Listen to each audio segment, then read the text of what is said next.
Assalamualaikum warahmatullahi wabarakatuh. Selamat datang di channel Media Pintar. Kali ini kita akan membahas SKB pertanian, khususnya penyuluh pertanian ya teman-teman, part 17. Bagi teman-teman yang belum menonton part sebelumnya, silahkan ditonton ya. Oke, langsung saja kita ke contoh soal nomor 91. Pada umumnya, hasil pertanian merupakan barang yang tidak tahan lama atau disebut A. Undurable, B. Perishable, C. Bulky, atau D. Voluminous. Oke, langsung saja kita bahas ya teman-teman. Untuk B. Perishable itu adalah sifat hasil pertanian yang mudah rusak, jadi bukan ya. Untuk C. Bulky itu adalah sifat hasil pertanian yang meruah atau memerlukan ruang yang luas dalam penempatannya, jadi C juga bukan. Untuk D. Voluminous itu adalah sifat hasil pertanian yang meruah atau memerlukan ruang yang luas dalam penempatannya, jadi salah juga ya. Nah, untuk A. Undurable itu adalah sifat hasil pertanian yang tidak tahan lama. Jadi jawaban yang tepat untuk nomor 91 adalah yang A ya teman-teman. Oke, sudah paham? Lanjut soal nomor 92. Buah mangga yang hanya dapat dijumpai dari bulan Agustus sampai dengan November di Indonesia menandakan bahwa produksi pertanian memiliki karakteristik A. Mudah rusak atau busuk, B. Bersifat musiman, C. Spesifik lokasi dan kondisional, atau D. Ketidakpastian cuaca dan harga. Oke, langsung saja kita bahas satu-satu ya teman-teman. Oke, untuk A. Mudah rusak atau busuk itu artinya menandakan karakteristik produk pertanian, bukan karakteristik produksi pertanian.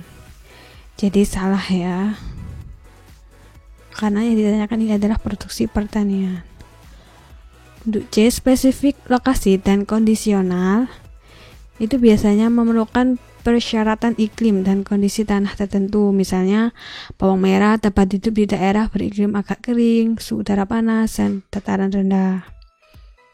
Jadi C juga bukan ya teman-teman. Lanjut D. Ketidakpastian cuaca dan harga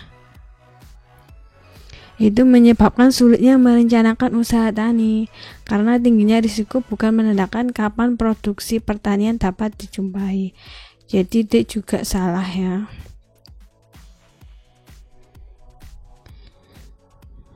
Nah, jawaban yang paling tepat adalah yang B. Bersifat musiman.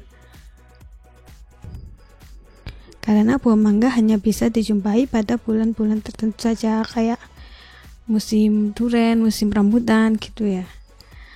Jadi jawaban yang tepat untuk nomor 92 adalah yang B. Bersifat musiman ya.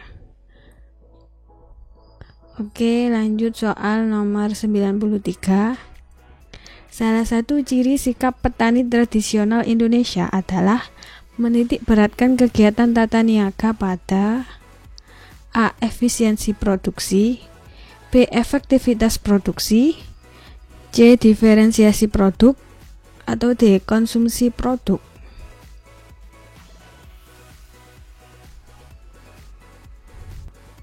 Oke, untuk efektivitas produksi, diferensiasi produk, konsumsi produk itu bukan ciri dari petani tradisional Indonesia ya. Jadi jawaban yang tepat adalah yang A. Efisiensi produksi. Oke, diingat-ingat ya teman-teman. Lanjut soal nomor 94. Penciptaan kegunaan tempat, waktu, dan milik dalam saluran tata niaga pertanian dilakukan oleh A. Pedagang pengumpul, B. Pedagang besar, C. Pedagang pengecer, atau D. Pabrik.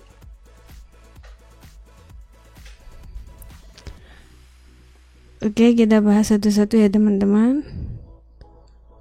Untuk A, pedagang pengumpul, itu hanya terkait dengan penciptaan kegunaan tempat dan milik. Jadi bukan ya. Untuk B, pedagang besar, itu juga hanya terkait dengan penciptaan kegunaan tempat dan waktu. Jadi B juga bukan. Untuk D, pabrik, itu hanya terkait dengan penciptaan kegunaan bentuk dan milik. Jadi salah juga. Nah, untuk penciptaan kegunaan tempat, waktu, dan milik dalam saluran tata niaga pertanian dilakukan oleh pedagang pengecer. Jadi jawaban yang tepat untuk nomor 94 adalah yang C ya teman-teman, pedagang pengecer. Oke, sudah paham? Lanjut soal nomor 95. Seseorang yang mengkhususkan diri menjadi perantara dalam perdagangan agar proses pertukaran dapat berjalan lebih mudah disebut sebagai A. Retailer, B. Buyer, C. Wholesaler, atau D. Middleman.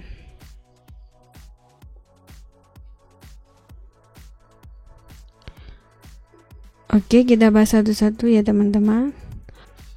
Untuk A, retailer, pasti teman sudah tahu. Retailer itu adalah pedagang pengecer, jadi bukan perantara. Jadi salah ya. Untuk B, buyer, itu adalah pembeli, bukan perantara, jadi salah juga. Untuk C, wholesaler, itu adalah penjual besar, jadi bukan perantara, jadi C juga salah. Nah, untuk D, middleman, itu adalah seseorang yang mengkhususkan diri menjadi perantara dalam perdagangan agar proses pertukaran dapat berjalan lebih mudah. Jadi jawaban yang tepat adalah yang D, middleman. Oke, diingat-ingat. Lanjut soal nomor 96.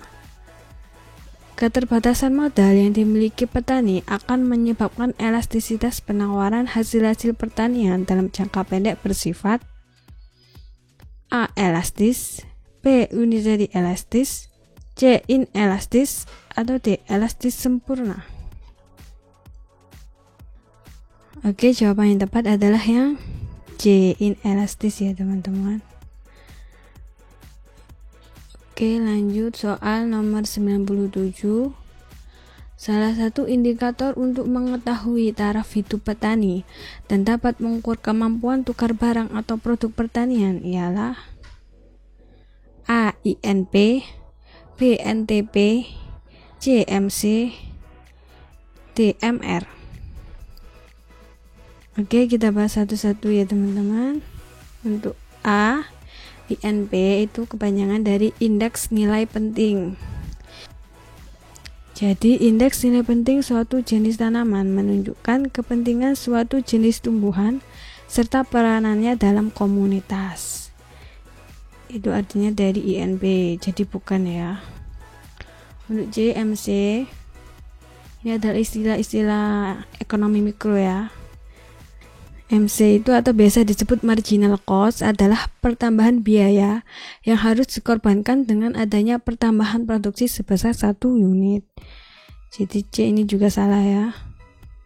Untuk DMR atau biasa disebut marginal revenue adalah pertambahan pendapatan yang akan diterima dengan adanya pertambahan penjualan hasil produksi sebesar 1 unit.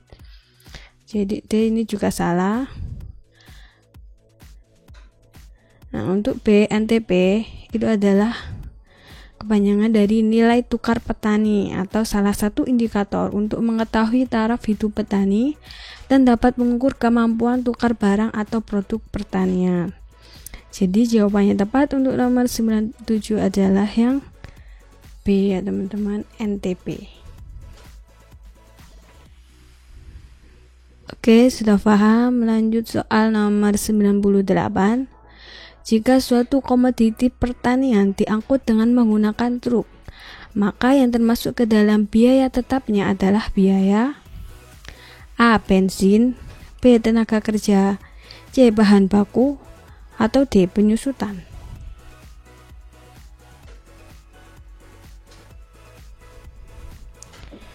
Baiklah, kita bahas ya teman-teman.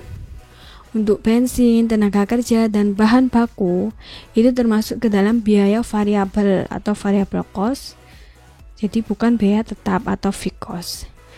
Jadi jawaban yang tepat adalah yang D, penyusutan ya teman-teman. Karena penyusutan itu termasuk biaya tetap. Karena meskipun truknya tidak dipakai, tetap mengalami penyusutan. Itu namanya biaya tetap.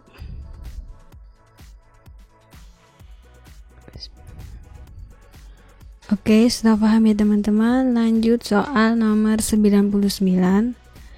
Dalam perbaikan kegiatan tata niaga pertanian, pihak yang menjadi pelopor atau inisiator utama adalah A. Pemerintah, B. Petani, C. Lembaga keuangan, atau D. Lembaga pendidikan. Oke, kita bahas satu-satu. Untuk A, pemerintah itu berperan sebagai pendukung dan penggerak utama. Jadi bukan ya teman-teman. Untuk C, lembaga keuangan itu berperan sebagai lembaga pendukung. Jadi C ini juga salah. Untuk D, lembaga pendidikan itu berperan sebagai lembaga pendukung juga. Jadi ini juga salah. Nah, untuk petani itu adalah pihak yang menjadi pelopor atau inisiator utama. Jadi jawaban yang tepat untuk nomor 99 adalah yang B, petani ya. Oke, sudah paham. Lanjut soal nomor 100. Makna dari nilai elastisitas harga sebesar 0,81% adalah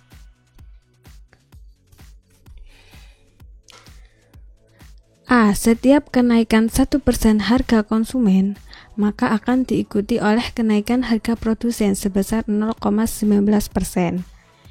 B. Setiap kenaikan 1% harga konsumen, maka akan diikuti oleh kenaikan harga produsen sebesar 0,81%. C. Setiap kenaikan 0,19% harga konsumen, maka akan diikuti oleh kenaikan harga produsen sebesar 1%. Atau D. Setiap kenaikan 0,81% harga konsumen, maka akan diikuti oleh kenaikan harga produsen sebesar 1%. Oke teman-teman, kira-kira jawabannya yang mana?